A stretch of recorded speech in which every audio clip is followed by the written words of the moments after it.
గురుగారు నమస్కారం. శ్రీమాత్రే నమః. గురుగారు, క్రోధినామ సంవత్సరానికి సంబంధించి కర్కాటక రాశి వారికి ఆదాయ వ్యయాలు, రాజపూజ్యం, అవమానం ఎలా ఉన్నాయి?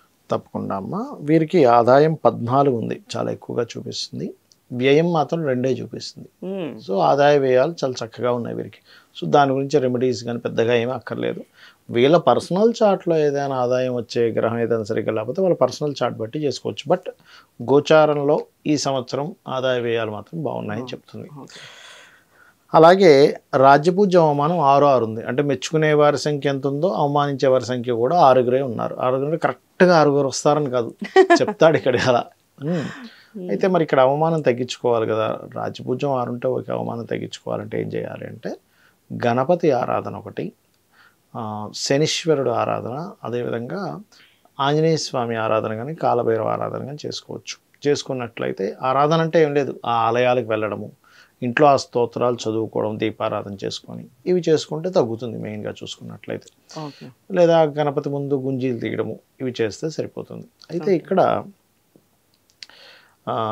ఒకటే చెప్తా నేను, ఇది ఇలా ఉంది అవమానం పెరిగిపోతుందని భయపడకండి. మీ జన్మజాతకంలో రాజ్యపూజ్యం అంటే దశమ స్థానం బాగుండే మహాదశలు నడుస్తున్నాయి అనుకోండి, ఏం అవమానం అవ్వదు. మీ personal chart is most important కదా. అందుకని అంటే మీ పర్సనల్ చార్ట్ ఎక్కువ రూల్ చేస్తుంది దీనికంటే కూడా, ఇది కొంత ప్రభావం చూపిస్తుంది. అలాగే మిగతా గ్రహస్థితి కనుక చూసుకుంటే వీరికి కర్కాటకం వారికి ఈ సంవత్సరం అంతా కూడా భాగ్యంలో రాహు సంచరిస్తుంటాడు. అందుకని ఏం చేయాలి, పితృకార్యాలు ఎక్కువగా చేయాలి. ఎంత పితృకార్యాలు చేస్తూ ఉంటే అంత బాగుంటుంది, గుర్తుపెట్టుకోండి. భాగ్యంలో రాహు కదా, కాబట్టి గయ వెళ్ళడం, కాశీ వెళ్ళడం, ఇంట్లో అమావాస్య వచ్చినప్పుడు స్వయం పాకం ఇవ్వడం, అంటే దేవతారాధనతో పాటు పితృతర్పణాలు వదలడం, ఇవి ఎక్కువగా చేస్తుండాలి కర్కాటకం వారు. అప్పుడు ఇంకా బాగుంటుంది. అంటే ఇంకా పూర్వజన్మలో చేసిన పుణ్యం ఫలిస్తుంది, దాని ఓపెన్ అవుతుంది. అది బ్లాక్డ్ భాగ్యచక్ర అంటాడు. అంతే భాగ్యం ఉంది కానీ బ్లాక్ అయిపోతుంటాయి, అవి క్లియర్ అవుతూ ఉంటాయి. అలాగే ఫైనాన్షియల్ గ్రోత్ అయితే ఉంది.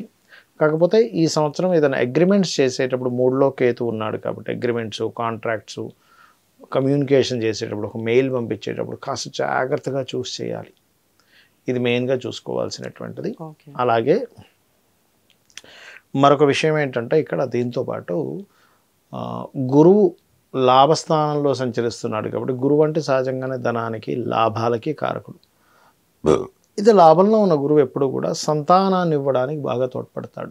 అందుకని ఎప్పటి నుంచో సంతానం కోసం లేదు, లేదా రాజకీయంగా ఎదగలేకపోతున్నానో, లేకపోతే క్రియేటివ్ ఫీల్డ్లో ఎదగలేకపోతున్నానో, ఇటువంటి ఇబ్బంది పడుతున్నటువంటి వారికి ఇది చాలా మంచి సమయం చెప్పాలంటే. అది అయితే ఏదైనా ప్రాపర్టీ తీసుకుంటే మాత్రం మే లోపలే తీసుకోండి, లేదా అక్టోబర్ నుంచి తీసుకోండి ప్రాపర్టీ. ఎందుకంటే ప్రాపర్టీ స్థానాన్ని మే లోపలైతేనే గురువు దృష్టి ఉంది, లేకపోతే ఇక్కడ ఉంది. సంతానానికి మాత్రం సంవత్సరం మొత్తం ఉంది, మే నుంచి 1 ఇయర్ మొత్తం సంతానం కోసం యోగం ఉంది. ఎందుకంటే డబుల్ ట్రాన్సిట్ జరుగుతుంది. కాకపోతే అష్టమ శని జరుగుతున్నందుకు కొంచెం ఆలస్యం అవుతుంటాయి. కంగారేం పడకుండా ఆలస్యం అయితే అనుభవం ఇస్తున్నాడు అదే పరమేశ్వరుడు, శివుని శని రూపంలో అనుభవాన్ని ఇస్తున్నాడు అనుకోవాలి.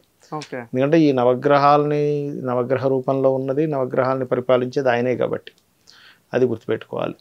అండ్ అలాగే కాస్త తండ్రి గారితో లేదా గురువులతోని కొంచెం ఏదైనా దూర ప్రాంతాలకు వెళ్ళేటప్పుడు, ముఖ్యంగా ఫారిన్ కంట్రీస్ యోగాలు అయితే బాగుంటాయి. ఫారిన్ కంట్రీస్కి వెళ్ళి చదువుకోవడానికి చాలా బాగుంది కర్కాటకం వారికి, దానికేమి ఇబ్బంది లేదు. ఇందాక చెప్పినట్టుగా పితృదేవత ఆరాధన చేస్తూ, ముఖ్యంగా స్కందుని ఆరాధన, కర్కాటకం వారు స్కంద ఆరాధన చాలా గొప్ప ఫలితం ఇస్తుంది. స్కందునికి అభిషేకం చేయడం ఇట్లాంటివి ఇంకా బాగా ఉంటాయి. ఎందుకంటే పంచమం జలరాశి అయింది కదా, అందుకని. సో వీళ్ళు దానం ఇవ్వాల్సినవి ఏమైనా ఉన్నాయా గురుగారు?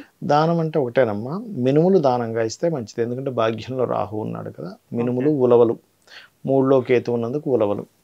ముఖ్యంగా ఏదైనా రాతకోతలు అగ్రిమెంట్ రాయాలి, ఒక రియల్ ఎస్టేట్ పర్సన్ ఒక పెద్ద అగ్రిమెంట్ రాసుకుంటాం ఓనర్తో, ఇట్లా ఏదైనా అగ్రిమెంట్స్ లేదా రెంటల్ అగ్రిమెంటే, కొంచెం గణపతిని తలుచుకుంటూ వీలైతే ఆ రోజు గణపతి ఆలయానికి వెళ్ళి ఉలవలు దానంగా ఇచ్చి రాస్తే ఇబ్బంది అనేటువంటిది ఉండదు. అయితే గురుగారు, ఈ క్రోధినామ సంవత్సరంలో ఓవరాల్గా దేశవ్యాప్తంగా ఎలా ఉంటుంది? ఒకటేనమ్మా, మనం జనవరి ఫిబ్రవరి టైంలోనే చెప్పాం. జనవరి టైంలోనే చెప్పాను, అప్పుడు న్యూ ఇయర్ ప్రిడిక్షన్స్ అనేది చెప్పినప్పుడే. కొంచెం ఫిబ్రవరి నుంచి ఈ బాంబు పేలుళ్ళని, అల్లర్లని, ధర్మాన్ని కాపాడుకోవాల్సిన పరిస్థితులని, నీళ్ళల్లో తిరిగేటువంటి వాటికి కొంచెం హైజాకులు జరగడం, ఇట్లాంటివని, అంటే నీళ్ళల్లో తిరిగే పడవల మీద దొంగలు పడడం జరుగుతుంటుందని ఇట్లాంటివన్నీ. ఎందుకంటే జలరాశుల్లో శని కుజులు కలుస్తున్నారని చెప్పుకున్నాం. ఓకే. ఈ ఈ ప్రభావం మే వరకు ఉంటుంది చెప్పాలంటే.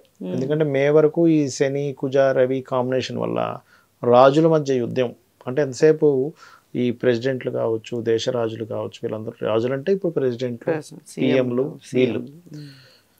వీళ్ళకేంటంటే ఎంతసేపు యుద్ధం చేద్దామనే ఆకాంక్ష పెరుగుతుంది. ఎందుకంటే ఈ క్రోధినామ సంవత్సరానికి రాజు కుజుడు అయ్యాడు. కుజుడు యుద్ధానికి కారకుడు, కుజుడు గొడవకి కారకుడు, లీడర్షిప్ కారకుడు, అల్లర్లకు కారకుడు అవుతుంటాడు. ఏది కుజుడు పాడైతే బాగుంటే మళ్ళీ అది వేరే క్రీడాపరంగా రాణిస్తాడు. అందుకని ఏంటి, ఈ యొక్క విషయంలో ఈ రకమైనటువంటి ఇది కనబరుస్తూ ఉంటాడు.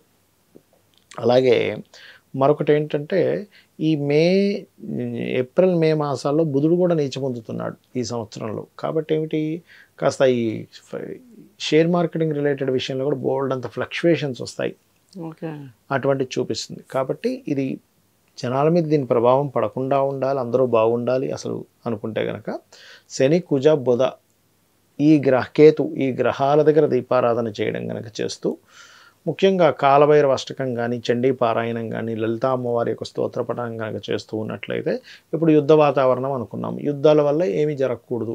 వేరే వేరే దేశాల్లో కూడా ఇండియన్స్ ఉంటారు, మామూలుగా అందరూ మనుషులు లేకపోతే ఉంటారు, వాళ్ళకి హాని కలగకుండా ఉండాలి అంటే కొంచెం ముందుగానే యుద్ధం వస్తుందని కూడా కొంచెం స్టోర్ చేసి పెట్టుకుంటారు. ఇటువంటి జాగ్రత్తలు తీసుకోవడము, కొంచెం నేను ఇందాక చెప్పినటువంటి దేవతారాధన కనుక చేసినట్లయితే బాగుంటుంది. అయితే గురుగారు, మరి సాధారణంగా కొంతమందికి జన్మరాశి ఇవి తెలియవు, నక్షత్రాలు కానీ రాశులు కానీ తెలియని వాళ్ళు ఉంటారు. మరి వాళ్ళు ఎలాంటి జాగ్రత్తలు తీసుకోవాలి గురుగారు ఈ క్రోధినామ సంవత్సరానికి? తప్పకుండా అమ్మ, యూనివర్సల్గా కేతు 6లో ఉన్నాడు, న్యాచురల్ 6th హౌస్లో ఉన్నాడు. కాబట్టి అందరూ కూడా ఇంటి నుంచి బయలుదేరే ముందు గణపతిని ఆరాధించడం మంచిది. మార్చ్ ఏప్రిల్ మే మాసాల్లో పర్టికులర్గా మీరు వీలైనంత మట్టుకు చండీ పారాయణాలు ఎక్కడేం జరుగుతున్నా, హోమం జరుగుతున్నా కాస్త అటెండ్ అవ్వడము. అండ్ అదేవిధంగా అనవసరమైన గొడవల్లోకి వెళ్ళకపోవడం మంచిది. ఎందుకంటే ఈ కాంబినేషన్ ఇప్పుడు అనవసరమైన గొడవల్లోకి వెళ్ళాల్సి వస్తూ ఉంటుంది, అనవసరంగా ఏమన్నా గొడవలు అవుతూ ఉంటాయి ఈ వర్కర్స్ మధ్యని, బాస్ మధ్యని, ఇట్లాంటివి జరుగుతూ ఉంటాయి కాస్త. ఎందుకంటే బాసు కారకుడైన శని రవి కొంచెం శని రాహు మధ్యలో తిరుగుతున్నాడు. కాబట్టి ఏమవుతుంటుందంటే ఎక్కడైనా కూడా ప్రతి ఆఫీస్లో కూడా వీళ్ళు ఎంత బాగా చేస్తున్న బాస్తో ఏదో ఒక అల్లరి, లేదా బాస్ ఎంత బాగున్నా వీళ్ళు ఏదో ఇబ్బంది, ఇట్లాంటివి జరుగుతూ ఉంటాయి. కాబట్టి కొంచెం ఈ ఆఫీస్ ప్రెమిస్ ఇట్లాంటి వాటిలో కొంత జాగ్రత్తగా ఉండాలి.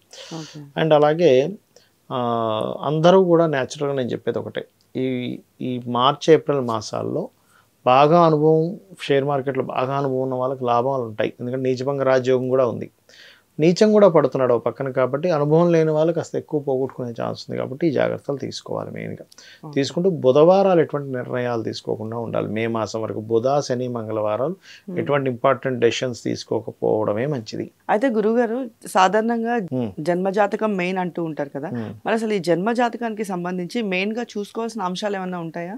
మొత్తం మెయిన్గా జన్మజాతకమేనమ్మా. ఎందుకంటే మన ఎదుగుదల దగ్గర నుంచి మన సంపాదన ఎటువైపు వస్తుంది, మనం ఏ రకంగా ప్రయత్నం చేయాలి, ఏ దిశలో నివసిస్తే మంచిది, సంతానం ఎందుకు అభివృద్ధి అవ్వట్లేదు, అభివృద్ధి అవ్వాలంటే ఏం చేయాలి, వివాహ సమయం కానీ, మనకి చూసినట్లయితే ఇన్వెస్ట్మెంట్స్ చేసే సమయం కానీ, అదేవిధంగా విదేశాలకు వెళ్ళే సమయాలు కానీ, వచ్చే సమయం కానీ, ఇవన్నీ కూడా మన జన్మజాతకంలో ఉంటాయి. మన టర్నింగ్ పాయింట్స్, టైం బాగుందా బాగాలేదు, ఇవన్నీ కూడా.